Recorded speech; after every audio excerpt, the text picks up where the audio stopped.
akong lumuluha sa sulok ng aking kwarto, habang ikaw ay ngumingiti sa tagong ligaya. Kung sino pang walang karapatan, siya pang malakas ang loob na magyabang. Hindi kita kinasuhan kahit sinira mo ako. Hinayaan kitang umalis kahit ako'y giniba ng sakit. Dahil kung yan ang gusto mo, ako'y magpaparaya. Pero hindi ibig sabihin na ako'y talo na sa laban. Sabi mo'y masama raw akong asawa, kaya mo raw ako iniwan ng kusa. Pero ang totoo, ako ang nagtulak palayo, dahil hindi ko kinaya ang kasinungalingan mo. Ang sayo ay akin, huwag mong kalimutan.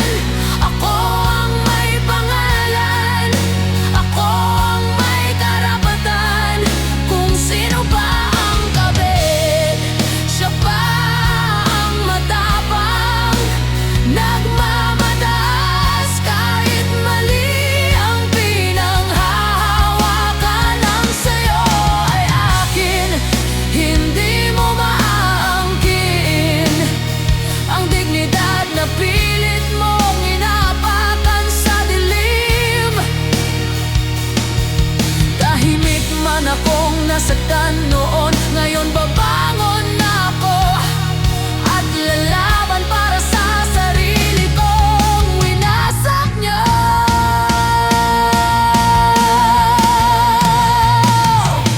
Inakit mo ang lalaking may asawa, tapos ngayon ikaw pa ang may ganang manginsulto sa akin. Ang kapal mo naman, malakas lang ang loob mo dahil pinili ka raw. Pero hindi ka pipiliin kung hindi ako ang nagpalaya sa kanya. Itatak mo sa makitid mong utak yan. Pinagdabuyan ko siya dahil hindi ko mapatawad ang paulit-ulit na kasinungalingan at panloloko nyo. At ngayon ako pa ang sinisiraan ng babaeng ang mukha'y walang kahihiyan. Inapakan mo ang pagkatao ko, habang ako'y tahimik na nagtitiis sa sulok. Pero mali ka kung akala mo'y mananatili. Ang babaeng ito sa pagiging api. Ang sayo ay akin, batas at puso ang saksi. Hindi abang ang basehan ng tunay na panalo sa buhay. Kung may lakas kang magsabi na ikaw ang pinili, may lakas din ako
ay hindi dapat yurakan,